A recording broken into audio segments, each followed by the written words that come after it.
एक सीधा साधा गांव का भगत कभी कथा नहीं सुनता था, गाय चराता था गांव की। तो एक दिन और गोपाल जो गाय चराने वाले थे, उन्होंने कहा यार कभी तो कथा सुन लो, रात दिन पशुओं के पीछे घूमते हो, पशु बुद्धि, कभी तो कथा सुन लो। तो एक दिन सोचा दोपहर के भोजन गांव में पाएंगे जाके अपने घर में, और कथा हो रही वहीं से निकल लेंगे, जो सुन लेंगे तो सुन लेंगे। खड़े खड़े वहां चर्चा चल रही थी, जिसने मनुष्य जन्म लेकर के गुरु मंत्र नहीं लिया और नाम जब भगवान का नहीं किया, उसका जीवन मुर्दा, व्यर्थ जीवन। चला गया सुन के, और बार बार वही दिमाग में कि पंडित जी कह रहे थे गुरु मंत्र नहीं लिया और नाम जप नहीं किया तो मुर्दा जीवन, जिन हरि भगत हृदय नहीं आनी, जीवित सौ समानते प्राणी। दूसरे दिन फिर गया, कहा पंडित जी आपने कल कथा में कहा था गुरु मंत्र ले लेना चाहिए, नहीं तो जीवन मुर्दा हो जाता है, बेकार जीवन रहता है। तो देव गुरु मंत्र आप, और तो हम किसी को जानते नहीं। देखा फटा पुराना कपड़ा, डंडा लिए एक चरवाहा, उनका ऐसे थोड़ी कि तुरंत ही गुरु मंत्र दे दिया जाता है, आखिरी दिन कथा के मिलना फिर दे देंगे, टाल दिया। अब वो आखिरी दिन कथा के तो उस दिन चढ़ावा चढ़ रहा था, तो पंडित जी ने कहा जब चलें तब ले लेना गुरु मंत्र, टाल दिया। अब वो जब आखिरी दिन के बाद हो, तो उस समय घोड़े पे बैठ सब सामान लाद के पंडित जी चलते थे, वो तो सब सामान लाद के चलने लगे हो, तो पीछे पंडित जी आप जो कह रहे थे कि गुरु मंत्र देंगे, आप गुरु मंत्र दे दीजिए। पंडित जी रबड़ी पवाई गई थी, घोड़े से उतरे, घोड़ा एक भगत के यहां खड़ा किया और लोटा लिया और भागे, क्योंकि सोच लगी थी। अब वो भगत किसान आदमी, गांव का गंवार आदमी पीछे लगे, पंडित जी अरे गुरु मंत्र दे दो, कितने दिन से टहला रहे हो आप। अरे उनका यार मतलब सोच का पैसा, तू गुरु मंत्र की बात कर।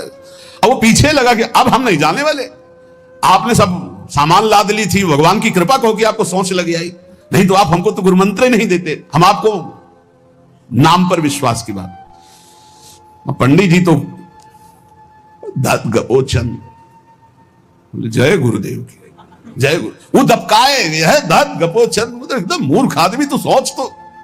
वो प्रणाम कर लिया, जय गुरुदेव, धत गपोचन धत गपोचन, जपना न राधा न कृष्ण न राम न हरि। घर आया, बोले आज से गाय चराना बंद। बोले क्यों? बोले गुरु मंत्र मिल गया, अब हम भजन करेंगे, हमारा जीवन मुर्दा नहीं रहेगा, अब जीवन सार्थक रहेगा। और मेहनत करने वाला आदमी, गाय चराने वाला आदमी, अब शुरू हो गया बैठ के धत गपोचन धत गपोचन। अब इसमें ना कोई भगवान नाम है, ना कोई मंत्र है, ना प्रणव है, ना नमो नमः, कुछ नहीं। गांव के लोग, घर के लोग बोले कि यार 50 गाय चराता था, पता नहीं कौन सा हम लोगों का पाप उदय हुआ कि कह दिया कि कथा सुन लेना। अब वो गाय चराना भी छोड़ दिया, गपोचन शुरू हो गया। अब उसकी ऐसी लगन लगी, सहज सरल भोले जो होते हैं ना, हरिवंश महाप्रभु कह रहे हैं, मुनि मन ध्यान धरत नहीं पावत, करत विनोद संग बालक भट, दास अनन्य भजन रस कारण, जैसे हित हरिवंश प्रगट लीलान। लालजू महाराज बड़े बड़े मुनियों के ध्यान में नहीं आने वाले, बड़े विनोदी। रुक्मिणी जी से कहा तैयार हो, भगत के दर्शन करने चलना है। रुक्मिणी जी ने कहा बहुत दिनों बाद आज आपको किसी भक्त की याद आई, प्रभु जरूर कोई महाभागवत होगा, हम चलते हैं। बोले बहुत विचित्र महाभागवत। चले, साधारण वेश में चलना है। जब गांव में गए, उस भगवान तो सर्वज्ञ ही है, उसके घर के दरवाजे में बैठ गए और रुक्मिणी जी से कहा कि पहले तुम मिल के आओ भगत के, फिर हम मिलेंगे। रुक्मिणी जी ने कहा हाँ ये उत्तम बात है, पहले हम उनको दर्शन दे के और दर्शन करके आती है। तो आंख मूंदे से, न खाना न पीना, धत गपोचन। रुक्मिणी जी ने कहा ये कौन सा नाम भगवान का, न विष्णु शास्त्र नाम में है, न गोपाल शास्त्र नाम में है, और कहीं हमने पढ़ा नहीं, ये कौन सा भजन कर रहा है। कहे किसका भजन कर रहे हो? चुप रहा। फिर किसका भजन कर? 2-3 बार तो गुस्सा के आंख खोला, देखा कोई स्त्री, तो बोले तुम्हारे खसम का भजन कर रहे हैं। और किसका कर रहे हैं?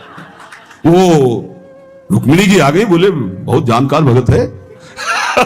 प्रभु द्वारिकाधीश से कहा बहुत जानकार भगत है। बोले क्यों? बोले हमने कहा कि किसका भजन कर रहे हो, देखो हम इतना छुप के गई थी, लेकिन वो पहचान गए, वो कह रहे तुम्हारे खसम का भजन कर रहे थे। अब भगवान ने कहा तभी तो हम आए, भगत जोड़कर। बोले प्रभु आप दर्शन बाद में करना, जाके पहले हमारा प्रश्न बता दो, प्रश्न का उत्तर दे दो कि आपके विष्णु शास्त्र नाम, गोपाल शास्त्र नाम, बहुत से नाम है, ये नाम तो हमने कभी नहीं सुना। भगवान ने कहा ये नाम हमको तो बहुत प्यारा है, बोले आपको कब, मतलब ये कब कैसे नाम रखा गया? बोले बहुत प्यारा है, हमारा ब्रज का रखा हुआ नाम है, ब्रज में मैया ने रखा था। कैसे रखा था? बोले एक दिन मैं माखन चोरी कर रहा था, सखा के कांधे पर खड़ा हुआ, ऊपर माट में हाथ डालकर मक्खन पूरा ऐसे खाता जाता, सखा को पवाता जाता। इतने में मैया और गोपी जन आ गई। ए कन्हैया, ये क्या कर रहा है? अब हमने देखा कि फंस गए। हमने कहा कि मैया हमें बहुत भूख लगी थी और देखा कि इसमें चींटी चढ़ी हुई है, तो हम चींटी निकाल रहे थे। तो बोले चींटी कैसे निकाल रहे थे? यहां पूरा हाथ सना हुआ है तुम्हारा चींटी। बोले अरे भैया तू बावरी, जब चींटी को ऐसे निकालने करते वो अंदर चली जाती तो खबो खबो के निकाला, इसलिए ऐसा इतना हाथ हो। बोले यहां मुंह में भी जब तुम्हारे मक्खन लगा, एक मक्खी बार बार उड़ रही थी तो हम ऐसे मारा तो पूरा मुंह में मक्खन लगा। मैया ने कहा धत गपोचर। बोले ये उस समय का नाम रखा हुआ है, मेरा बाल गोविंद में जब मैया ने रखा था मक्खन चोरी के समय उस। अब आप विचार करके देखो, भगवान का साक्षात्कार गुरु वचनों पर विश्वास होने पर साधारण शब्द बोला तो भगवान तो सर्वलोक महेश्वर सर्वज्ञ, उनके सब अक्षर, जैसे हर अक्षर में आ विराजमान है, का खा गा घा आ, ऐसे ही सब अक्षरों में ब्रह्म विराजमान है।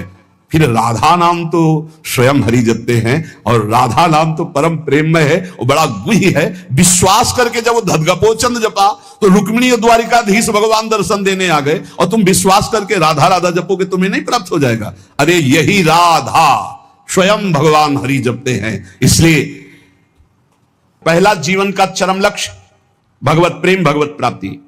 दूसरा, हमारी बुद्धि केवल विचार करे तो श्यामा श्याम के ही विषय में, किसी व्यक्ति वस्तु स्थान का अगर हमारा चिंतन हो रहा, संबंध हो रहा, तो श्यामा श्याम के संबंध से हो। जैसे गोस्वामी तुलसीदास जी कहते, नाते नेह राम के मनियत सुहृद सुसेव्य जहालो। अगर ऐसा नहीं तो फिर हर वस्तु व्यक्ति स्थान में एक आसक्ति है, वो बांध लेगी, आप श्यामा श्याम तक नहीं पहुंच पाएंगे। इसलिए बुद्धि का जरूरी है प्रिया प्रीतम में स्थित होना। अगर बुद्धि ये निश्चय कर ले कि परम सुख स्वरूप श्यामा श्याम ही हमारे हैं, हम श्यामा श्याम के हैं, सुख है तो श्यामा श्याम के नाम में, रूप में, लीला में, धाम में। अभी आपने सुना आनंद का तारतम्य। तीसरा, जो गुरुदेव ने नाम दिया इससे बढ़कर महत्व तो किसी नाम में नहीं होना चाहिए। किसी की निंदा नहीं, सब नाम हमारे प्रभु के हैं, पर हमारे लिए सर्वश्रेष्ठ नाम हो गया जो गुरु ने दिया है, जो मंत्र दिया, जो नाम दिया। एक आंतिक में आए और बोले हम कुछ 2-4-6 महीने से हम आपके शिष्य हैं, मंत्र ले लिया है। स्वप्न में एक महात्मा आए और उन्होंने हमको और मंत्र दिया है, तो अब तो हम समस्या में फंस गए कि आपका दिया गुरु मंत्र जपें या स्वप्न में कोई और महात्मा आए थे उनका दिया जपें, क्या करना चाहिए? हमने कहा तस्मात् शास्त्रम प्रमाणम। जब सप्तऋषि जी आए, स्वप्न में नहीं, सीधे साक्षात आए पार्वती जी के पास और कहा ये किसके लिए तपस्या कर रहे हो? महादेव जी के लिए। महादेव जी में क्या है, चलो हम तुम्हें भगवान नारायण को पति रूप में, भगवान विष्णु वैकुंठाधिपति, अपार वैभव, उनको। तो जो माता जी ने बात कही पार्वती मैया ने, वही बात पकड़नी है। उन्होंने कहा तजऊ न नारद कर उपदेशु, आप कहें सतबार महेशु। सप्तऋषियों, अपने गुरुदेव नारद जी के उपदेश का मैं कभी त्याग नहीं कर सकती, चाहे स्वयं इष्ट देव भगवान शंकर आकर सैकड़ों बार कहें तो भी। तजऊ न नारद कर उपदेशु, आप कहें सत बार महेशु। कोटि जन्म लगी रगर हमारी, बरों संभुनता रहूं कुंवारी। करोड़ जन्म लूंगी, हर बार अपने गुरुदेव के दिए हुए मंत्र का अनुष्ठान करूंगी और देवाधिदेव महादेव को पति रूप में वरण करूंगी, अन्यथा कुंवारी रहूंगी। बहुत सी कन्याएं और बहुत से वर हैं, आपको ब्याह कराने का शौक है तो आप जाइए, लेकिन मैं पर्वत से प्रकट हुई हूं, हिमालय से, मैं अडिग हूं अपने गुरुदेव के वचन में। तो यहां कह रहे, चौथा, समस्त इंद्रियां भोग विलास के लिए लालायित रहती हैं, सबकी।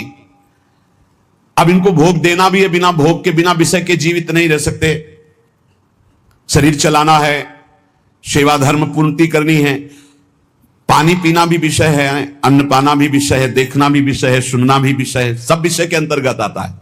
तो यहां अपनी इंद्रियों से जो विषय ग्रहण करना है वो भागवती करना है। जैसे हमें पानी पीना है तो प्रभु को अर्पित करके राधा वल्लभ लाल की जय, और फिर भावना करो हृदय में प्रभु विराजमान है, जलपान करो। भोजन भोग अर्पित किया, भगवत स्वरूप प्रसाद, हम प्रसाद पा रहे हैं। वस्त्र प्रसादी, सुनना भगवत विषय, देखना भगवत भाव, बोलना भगवत संबंध से, हर इंद्रियों के विषय को हमें भगवत संबंध से युक्त कर लेना है। यदि भगवत प्राप्ति करनी है, भगवत प्रेम प्राप्त करना है, तो पहला चरम लक्ष्य, मुझे इसी जन्म में भगवत प्राप्ति करनी, भगवत प्रेम प्राप्त करना है। दूसरा बुद्धि का पूर्ण समर्पण अपने आराध्य देव श्यामा श्याम में। तीसरा गुरु प्रदत्त नाम रूप लीला गुण सेवा उपासना सांगोपांग गुरु प्रदत्त। चौथा समस्त इंद्रियां भगवत संबंध से युक्त। पांचवा जीव का चिंतन, प्रत्येक क्षण पदार्थ, व्यक्ति, परिस्थिति, विचार भोगों के, क्रियाओं के, संबंधियों के, जहां जहां जाए वहां से हटाकर अपने लक्ष्य श्यामा श्याम में लगाओ, या जहां जहां जाए वहां प्रिया प्रीतम की भावना करो। जीवन का प्रत्येक पल किसी व्यक्ति के विचार में, वस्तु के विचार में, स्थान के विचार में, भोग विचार में, जहां जहां जाए वहां से हटाकर श्यामा श्याम में लगाओ, या जहां जहां जाए वहां श्यामा श्याम को देखो। बहुत सुख मिलता है, अपार सुख मिलता है। जिससे प्यार होता है, अपनापन होता है, उसकी बात सुनने में सुख मिलता है। अरे वो दिशा अच्छी लगती है, वो दिशा अच्छी लगती है। जिधर अपना प्यारा बसता है ना, वो दिशा अच्छी लगती है। उधर से आई हुई वायु ऐसा लगता है प्यारे का आलिंगन हो रहा है। अभी वो प्रेम जागृत नहीं हुआ, इसलिए उस एरिया को कोई आ जाए, अच्छा आप उधर से आए, जहां अपना प्यारा बसता है उस क्षेत्र का कोई आ जाए तो ऐसा लगता है प्यारा मिल गया। उधर की वायु आ जाए तो प्यारा है। जहां प्रीतम जी देश की प्यारी लागे पौर, जिधर प्रीतम बसते उधर से यस्या कदापि वसनांचल खेलनोत, जिधर हमारी प्यारी जो प्यारे जो, नाम में अपार सुख तब अनुभव आएगा जब आसक्ति हो जाएगी। अभी आसक्ति अन्यत्र है, नाम में आसक्ति तो है नहीं। तो एक उपासक, मुझे नाम जपने में श्रद्धा नहीं हो रही, बिल्कुल ना हो, आप चिंता मत करो। भाव शब्द समझिए, कुभाव अनख आलसहु, नाम जपत मंगल दिशि दसहु। भाव से जपो, कुभाव से जपो, मन लगे या ना लगे तुम्हें फल मिलेगा, पक्का मिलेगा, मंगल दसों दिशाओं में होगा। विश्वास करके जपो तो, और एक दिन जब स्वाद लग जाएगा तब आप भी ऐसे ही बोलोगे जैसे बड़े बड़े संत महापुरुष बोलते हैं, नाम जीवन, नाम सर्वस्व, नाम ही हमारा प्राण धन। आठवां, जीवन में राग द्वेष न रह जाए। बड़ा खतरनाक है ये राग द्वेष। अगर किसी से राग है तो बड़ा सूक्ष्म होता है राग का धागा, और वो जब हमारे ऊपर संकट आएगी, विपत्ति आएगी, या तो वो धागा दिखाई देता है कि अभी वो है ना।